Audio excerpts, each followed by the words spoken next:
Yeah, I think like Don said, like having more women in governance positions. In general, there are data who show that women and girls who are involved in guiding and scouting have more faith in their leadership than girls who have never been in a guiding or scouting environment. There was recently a research, I believe, from Girl Guiding in UK that is showing this. So this is for me great. Like in schools, you ask a girl, do you feel a leader? Do you feel that you can change something? Yes.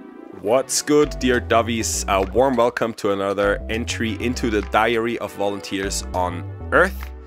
In this episode, I am talking to two of my fellow scouts and guides, I should say, from the Academy, the Scout and Guide Academy. But before I get to that, let me just drop a few words of housekeeping.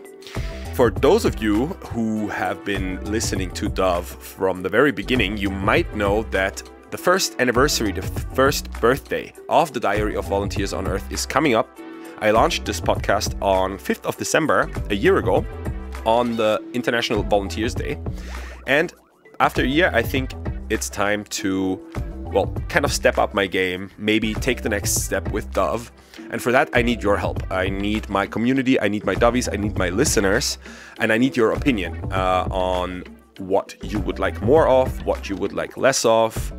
Just generate some ideas together and also maybe professionalize this in one way or another, because ideally I would love to live from that, but as you might know, it's really difficult, especially when your topics are volunteering. Which brings me to the next part of housekeeping, which is how you can support me if you are really into Dove, or even if you are not and you still want to help me. Just hit the subscribe button on YouTube or the rating button on Spotify. Share this with your friends in your quote-unquote real life or on social media, even better. And if you would like to financially support me a little bit, there is the link to my digital tip jar on PayPal in the show notes, as well as the link to my Patreon if you would like to subscribe permanently. And also the link to the form that I forgot to mention, a survey kind of that is asking you for your opinions, of course, anonymously. And now back to today's episode, which, like I said, I recorded live at the Scout and Guide Academy in front of a small but sweet live audience, together with Dawn and Irini, who are two of my fellow scouts/guides, because as some of you already know, I have been a scout since I'm 7 years old, and the whole movement is basically put together from two major organizations, which is the World Organization of the Scout Movement and the World Association of Girl Guides and Girl Scouts. And this event was a collaboration between those two movements, and they work together a lot in the first place. But both Dawn and Irini are representatives of WAGS, the World Association of Girl Guides and Girl Scouts. And we talk a lot about, of course, scouting and guiding. We talk a lot about the academy. But if you are not part of the movement, I invite you to still hang around and still listen in, because we also talk about topics like female empowerment, leadership, especially for young women. Yeah, and motivation and all other sorts of topics that might be interesting for you. So stick around. And without further ado, I present Irini and Dawn. Yeah, so that's why I'm here now with you two. With Irini from Greece, who's here for WAGS, and Dawn from Malta, who's officially here as a staff member for our chalet. And we're gonna go on all the different definitions and words and all of that later. But maybe first let's start with the two of you introducing yourself and maybe telling us how you became a scout and what scouting means for you. Maybe you want to go first, Irini. Well, this story goes long ago. So I was, I think, 5 years old, and because my older sister has joined her guiding and scouting group, I was very jealous. So my mom just parked me there. And since then, I am a girl guide. I am a scout. What's your position now? Now I'm working as a staff member in WAGS. WAGS is the World Association of Girl Guides and Girl Scouts. And I'm a programs manager. So I'm managing events, projects that are happening in the Europe region. For example, the Scout Academy? For example, this academy. Or Scouts and Guides Academy, I'm so sorry. I have to be more inclusive. Where we are right now in, I want to say beautiful Wiesbaden, but the weather is making it a little bit less beautiful. And what about you, Don? So I also started guiding when I was 4 years old. I believe my cousin had already started, and they convinced my mom to take me and my sister to start guiding. So I started when I was 4, and I've been a guide ever since. So that's 21 years now. And yeah, what guiding means to me, it's always been a place for me to kind of leave an impact and learn and grow, and more as like now as an adult volunteer, it's a place for me to kind of teach like the next set of girls and young women how to like be better world citizens and grow. Yeah. Do you have like one example that stands out for yourself where you could feel the impact that your volunteer work has or has had? Actually, yeah. So in 2019, I was part of a research team for WAGS, and our research was about the lack of young women in governance position within WAGS. So we did a research project where we interviewed girls and young women as well as other stakeholders, like people on the national board, older leaders, and we came up with our research report and conclusions and recommendations for WAGS. And then we went to the World Conference and proposed, I believe, 5 motions, and I believe all 5 motions got passed. So this year at the last World Conference, they set up pre-young women events for the World Conference, which was one of our motions that we worked on. So it's been great seeing kind of the research work being applied and seeing the results of it in real life, like seeing a space for young women to lead and be in decision-making roles. We have to be a little bit careful with all the terms that we use in scouting and guiding, because some of the listeners don't really know. So can you maybe explain what a motion means in that context?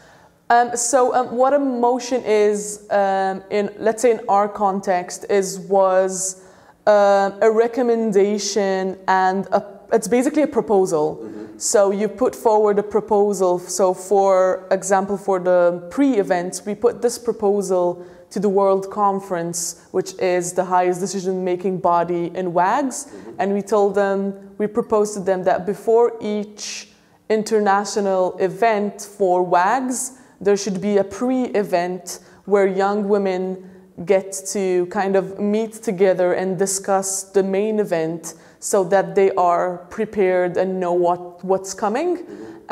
Because usually governance-based events are quite difficult to navigate, and especially as a young woman or if you're going there for the first time. So we give these proposals and they are voted on by the different countries that are attending the World Conference, and if you reach the quota that you need for the proposal, then it passes, or you can even make amendments if needs to be. And basically majority voted yes for this proposal, and then it got passed, and then it's WAGS and the World Board start to work on it and eventually implement it. Congratulations. Yeah, thank you so much. That's awesome. Yeah. What about you? And we didn't talk about your what the Scout and Guide movement means for you. Yeah, well, I think the main thing for me that we offer out there and inside the movement is inclusion. So I have met so many amazing people from different backgrounds with different characters and characteristics, abilities. And you can see that this is a movement that can include everyone, literally everyone. So that's for me the number one thing that we are bringing to the world. That's the perfect transition to the next sub-question that I would ask you is, what motivates you to do this work? Yeah, I have started, I believe that it's important to work for the people outside the movement as well, and sometimes we do work internally that it's very important. But when it was I think it was 2018, 19, when we had the big refugee crisis. So I started working for the Greek Guiding Association with a program in schools where we raised awareness for refugees around inclusion of refugees and immigrants inside the Greek schools. Back then, there were many voices that were against that, unfortunately. So for me, it was amazing that we could go as guides, as scouts and guides inside the schools, doing what we do best, educating children in our way, in our non-formal educational way, for something much bigger that has an impact in the society. So I started working in this project, and then when I saw the position as a project manager in a global level, I said, okay, I can do that. I'm ready for this. Do you feel like guiding and scouting has empowered you to say, I can do this? Because I feel like especially women in our society, I feel like that they often struggle to have that self-confidence to say, hey, I can do that position too. Yeah, I think like Dawn said, having more women in governance positions, yes, there was a motion, it passed internally, but in general, there are data who show that women and girls who are involved in guiding and scouting have more faith in their leadership than girls who have never been in a guiding or scouting environment. There was recently a research, I believe, from Girl Guiding in UK that is showing this. So this is for me great. Like in schools, you ask a girl, do you feel a leader? Do you feel that you can change something? Yes. Like I think, I don't know the data, I don't remember. It's like 80% of the girls will say, who are in Girl Guides will say yes, while if you haven't been, it's a bit more difficult to envision this concept for yourself. Yeah, we can put the link to the research in the show notes so people can check if they want to fact check your numbers that you just dropped, because that's always also important, like I heard in one of the sessions. Which brings me to the academy, which is where we are now. And maybe since you are also, I think, the main project manager behind the academy, right? Maybe you can explain also to people who are outside of scouting and guiding what the academy is. Yeah. So usually we have been seen like scouts and guides as the people who are outside in the nature, hiking, building tents. Helping old ladies over the street, selling cookies, all that stuff, the stereotypical stuff. Yes. So if we go and watch the picture from a bit on the top, there is a big umbrella, there are two big umbrella organizations, WAGS and WASM, World Association of Girl Guides and Girl Scouts, World of Scouts Movement, and they are actually hearing what young people want to say, they are hearing the trends, they are part of the 6 global organizations that are having the majority of young people in their bodies. So the Academy is a training and networking event for around 200 leaders, decision makers, or those who are who have potential to be decision makers in the future. And they are learning what are the priorities for the young people and for the 2 big organizations, WAGS and WASM. So they are trained so that they can transfer this to their local context. From diversity and inclusion sessions to environmental sustainability, and then how to do funding, to growth. I was just gonna mention I don't know if it was you who posted the meme with the one day after the, or one day at the academy, and you're like headaches, different level of headaches, and then your head is just on fire because it's a lot of input. It's a lot of different sessions of all sorts of topics. And we have, now I have to check if I remember myself, the 4 paths of learning. Yes. One is enhancement, right? Yes. One is nurture. Yes. One is innovation. And the 4th, am I missing one? These are the 3. Ah, there's only 3. Okay, just to explain to people who are listening or watching this, you have maybe 2 or 3 sessions per day. And like you said, it's a lot of also networking, learning from each other, best practices, sharing the newest, like you said, for example, earlier, research, stuff like that. Yes.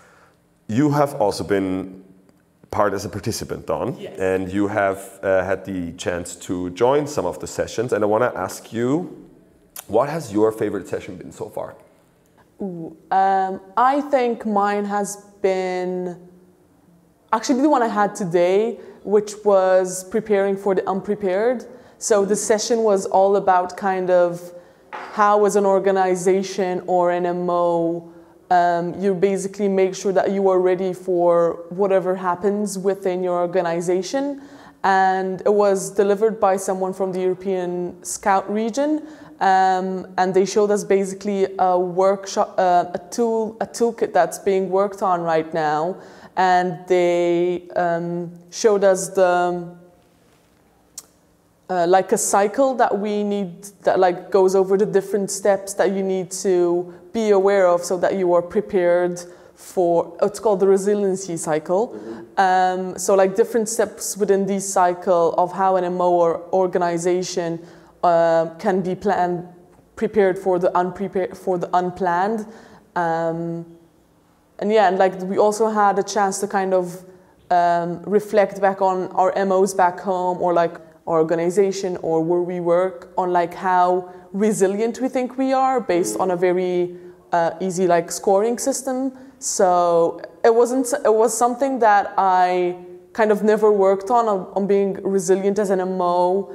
So it was a lot of new information for me, and some things that I never had thought about, and would be a very good tool to kind of bring back both to our chalet and to MGG, because I think it's a very important tool, especially after COVID, which was a big thing that obviously was unplanned. And a lot of MOs and organizations had already kind of shown their resiliency, but it also showed us what our weak points are, so we kind of can learn how we can tackle them and be prepared for any different risks or like emergencies. So I think it was a very, very good session that I really enjoyed today. Yeah, I was also part of that session, and I also found it really interesting. During the cycle phase, there was a moment where it was a little bit too much for me because it was so many points, but it was super interesting. And you also just mentioned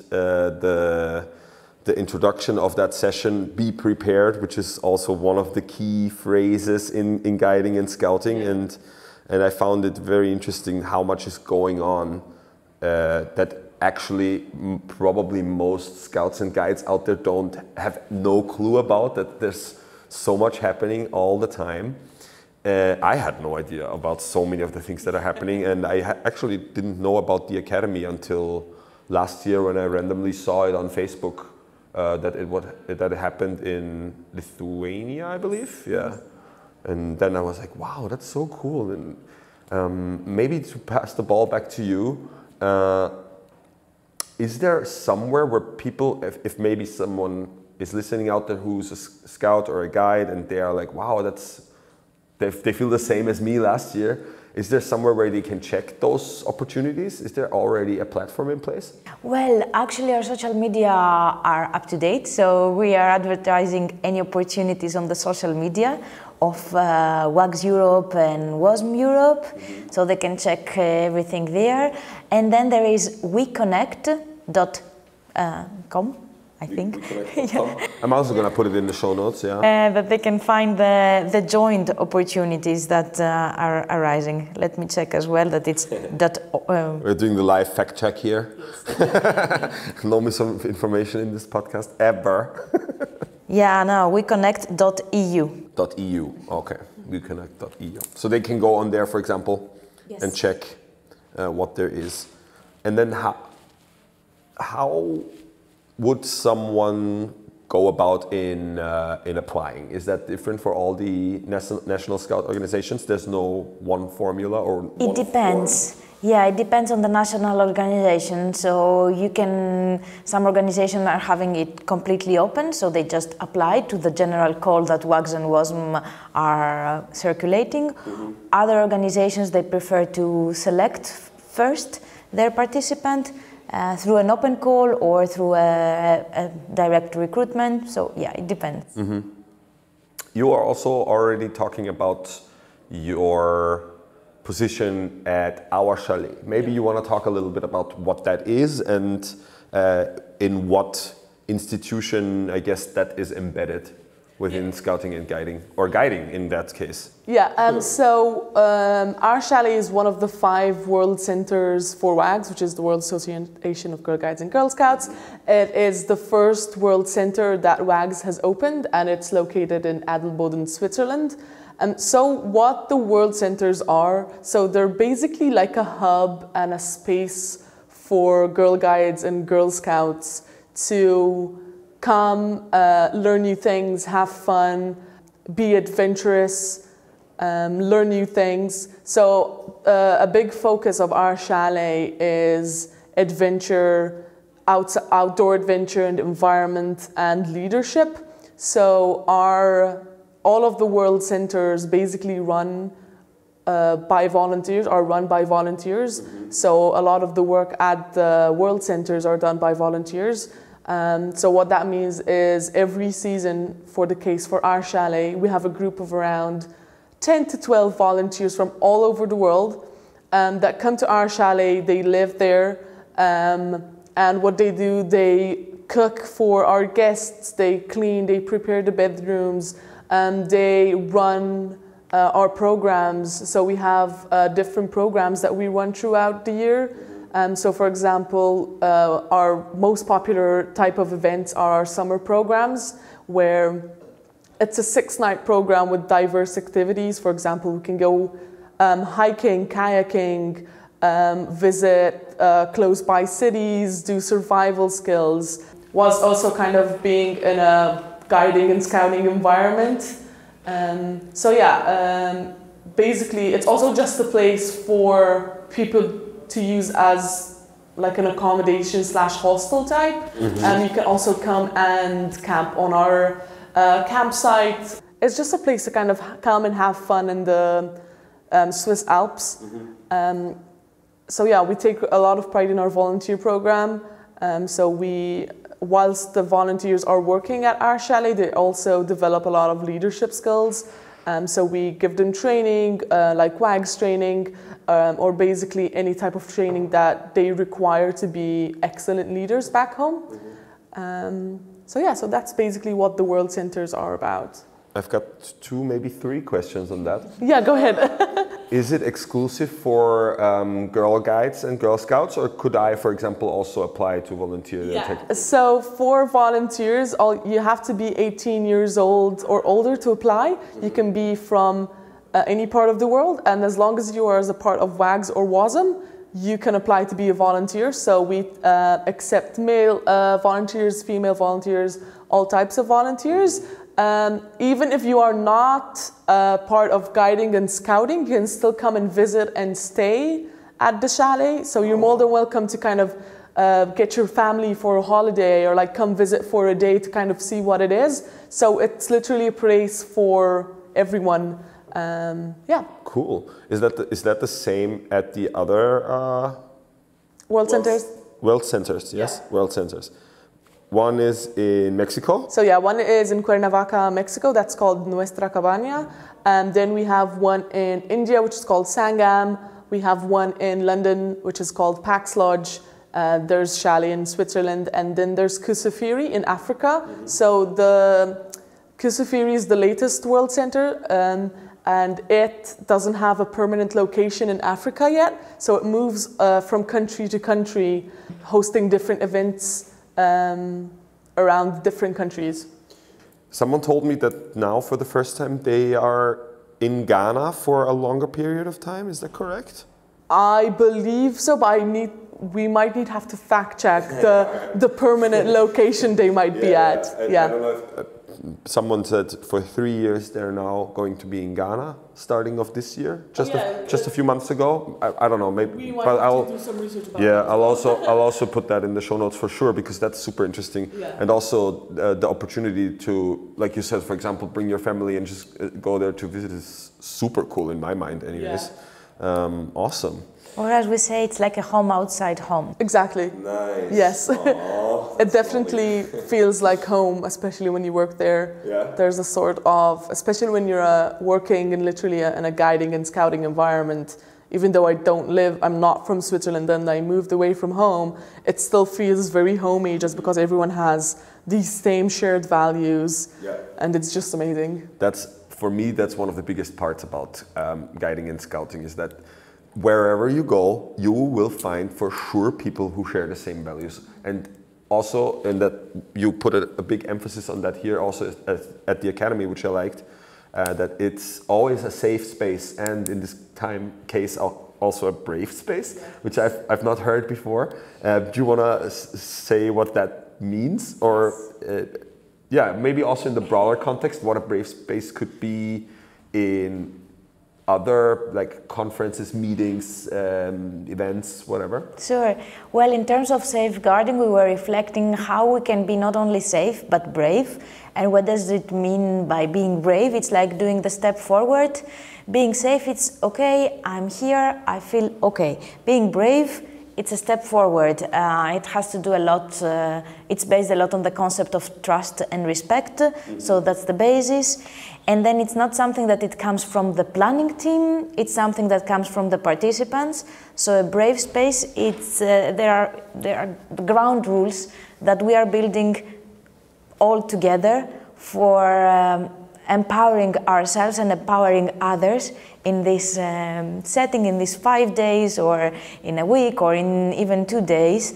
And it's something that can make you feel step out of your comfort zone and do something more or something completely different than what you used to do, and still feel that this is okay, this is acceptable, and people will cheer up for you even if they have met you just 5 hours ago. Yeah. So I hope you don't mind if I ask you a little bit of a trickier, maybe not really controversial question, but have you done that at the Academy so far?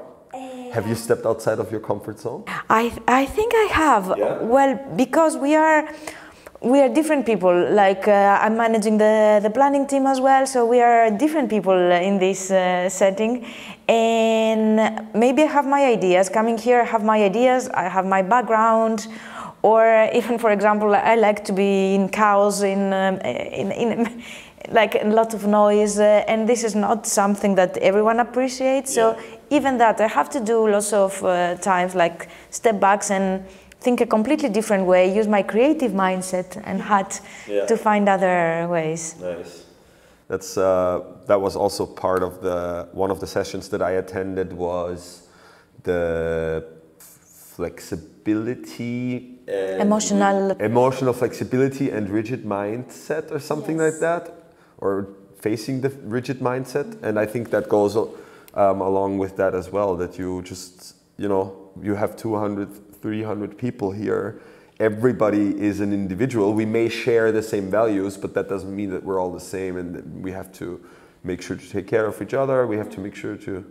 And not to be nervous, actually, because someone is different, or not to be anxious because someone is different. Mm-hmm. I mean, I understand it maybe comes naturally to feel nervous if something is different than you, but being in this environment helps you take a step forward and say, okay, I have this because it's me, and they have this because it's them, and that's okay. I think for us, it's almost, for us, when I say us, I mean for us Scouts and Guides, it's almost natural, I think, after a while to have that sort of approach. How do you think, and both of you will feel free to answer that question, how do you think we can also like facilitate and help people who are not guides and scouts to foster that sort of mindset? Could be like leading by example. It's the first thing that comes to my mind. Like when they see your approach and the way you behave, people tend to mirror sometimes the behavior they see. So this is the first thought that just came to my mind. Yeah, so similar to what Irini said, kind of like firstly encouraging people within guiding and scouting to kind of step out of their comfort zone and, you know, teach and speak to people who are outside of their guiding and scouting bubble, because we obviously facilitators and people who are already in leadership positions probably already do it in their everyday life, because if you're a leader in scouting, you do have like leadership abilities and like leadership skills outside of guiding and scouting. But if we also kind of encourage our younger members to also kind of step outside of their comfort zone and spread the teaching and ways of guiding and scouting in their everyday life by teaching by doing, it kind of becomes this, you know, spreading the word, spreading what we do to a wider audience, because it would be amazing if everyone in the world could be a guide and scout, but we haven't reached that yet. So kind of encouraging the people around us, even like our families, or like, you know, word of mouth is a very powerful tool to kind of spread a message. And I think guiding and scouting teaches you a lot how to reach a wider community. It will result in a bigger change. Yeah. I have a controversial thought. I feel like sometimes we like to pat ourselves on the back a lot within scouting and guiding. We're all very self-confident with what we do. We all love what we do. I think that's an essential part because we are so passionate. Sometimes for outside people, it sounds so, you see, even me saying that sounds so stupid. But for sometimes I think for somebody who's not part of this movement, it may seem like we are putting ourselves on a podest, kind of. What are some things that you feel like we are bad at, or where we should improve, for example, as a movement? Doesn't matter if it's WAGs or WASM. Maybe our actions are internal, so that could change. I know that there are many local groups that they are doing work in their communities. So for me, scouting and guiding is people who are very involved in community action. And we have our jargons, like you said before. We have our processes, our ceremonies and rituals, perhaps. But we are involved in the community. So, as something that it's for improvement, I believe that we should be more outside and like for people to see us, because we are doing a lot, but they don't know. As I said, the image is like we are going camping and helping the old people to cross the road. But yeah, it's much more than that. Do either of you have an idea how we could get there? I think a very good idea is kind of like partnering with grassroots organizations and to kind of, as Irini said, we already do a lot of community work, but there's never enough community work that you can do. There's always people that need help, partnerships, and I think by collaborating with a lot of different people within your community can kind of help you like see what's around you, like how can we adapt our local unit to what our community needs, because whenever there's a scout or guiding group in a community, in any type of community, they will need the support of external people. So kind of building a relationship and a partnership with who's ever around you will kind of help you, grow, adapt, and spread the message around, like the correct message, not that as Irini said, only go out camping and help old ladies cross the road. So I think being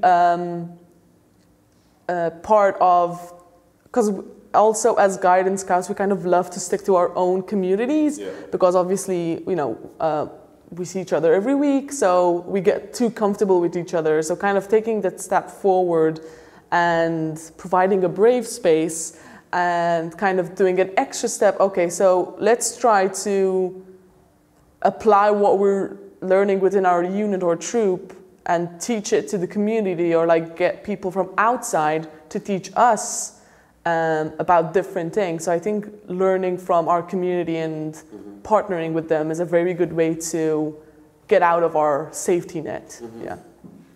And then it's a famous quote by Baden-Powell, like when you don't know or when you know, ask the boy. I would say ask the girl. Today, ask the boy, ask the girl. So if we really ask the young people who are in our movement, they know the answer. Maybe we don't know, but they definitely know the answer on how to be more involved. Seeing that our audience is about to fall asleep. No, I'm just kidding. I'm gonna wrap it up, and I always ask 2 questions in the end of the podcast. Unless you have anything that you still feel like we should talk about, or that you really feel like you wanna get that out there. I think we kind of had a really good conversation. Yeah. Okay, cool. The first question is, you can write a letter to any person, dead or alive. Who would it be, and what would the content of the letter be? Oh, a letter, dead or alive. I can give you a little bit to think about it, unless something comes to mind immediately. What would be your answer, Jakob? I'm passing that. That's unfair, first of all. That's a foul right there. I'm gonna.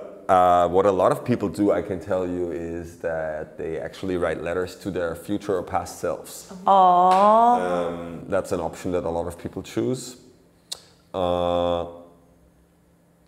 For me personally, I don't know. I really like kind of I would love to have a letter relationship with Buddha and just write like a pen pal. Yeah, like a pen pal. Like write letters back and forth. That would be really cool, I think. Yeah, I think I had my time. I'm thinking a lot about political actions here. Me too. So maybe the women who first advocated for voting for women, how that started, what were the struggles, how did they end up being a massive movement that changed the women's rights at that point and today as well, like something quick. But I will think about it after the podcast for sure. It's a good answer though, I think. Yeah. How about you? I think I would email and CC all the world leaders at the moment to kind of, again, it's quite a political answer, but to kind of listen to what the youths are telling you and like invest in, like I'm a big climate activist and a climate advocate. So like we are literally destroying the world for the youths to come, and the youths are telling us otherwise, like they want to live in a livable planet. So kind of listen to what the guides and scout are telling you, like we as a movement we strive to protect the environment. So I would say to like all these world leaders to kind of take a step back and actually invest in green energy, you know, a more sustainable future, because that's what the youth wants and what the youth needs. Yeah, I think that's who I want to email. Okay. Nice. And then the second question is, what's your favorite bird? Oh, bird. Are you gonna play it back to me again? No, I'm thinking. The thing is that I'm thinking what is more common to me. So there is a bird that I don't know the name in English. What's it in Greek? 18, because when this bird sings, it sounds like 18. Okay. 18 means 18 in Greek. Okay. Yeah, and we see this bird quite often in the park. So for me, I live right in the city center of Athens, and when I see this bird in the nearby old, ancient actually park, it's like a heartwarming feeling. So maybe I would pick that. The 18 bird. I'm gonna write down the 18 bird. Yes. Okay. I'm not quite familiar with different names of birds, or I never actually thought about birds that much. So Do you have them on Malta? we do have a lot of birds, but they do a lot of them do get shot down because there's a lot of Plot twist. yeah, that's a whole other topic. But I'll say the eagle, just because it is the Adelboden. It's on the Adelboden flag, which is the city, the village that our chalet is. So I'll go with the eagle. Okay. Don't ask me what type of eagle. No, that's okay. That's okay. That's okay. Awesome. Okay, cool. If you don't want to get anything else out there, all I can say, thank you so much. Thank you, Jakob. So much, Jakob, for having this conversation, for spreading the message out there, and hopefully showing people what the Scout and Girl Guide world has to offer, because it's a lot, and like I said, sometimes we don't realize how much is out there, how many opportunities for volunteers and stuff like that. So. Sure. Thank you so much. Thank you. So that was it. I hope you found this entry into the Diary of Volunteers on Earth interesting. If you want to get involved, just check out the show notes, check out the links there. If you want to support, also please check out the show notes. And don't forget about the survey, the community survey of all you dovies out there. I am really hoping to build this podcast more and more, so please help me with that. I did do some research on the bird that Irini mentioned, the Decaoctura. I hope I didn't butcher the pronunciation. And I believe, after a quick Google research, that it is the Turkish turtle dove, which of course is awesome for the Dove podcast. And this is what the Turkish turtle dove sounds like.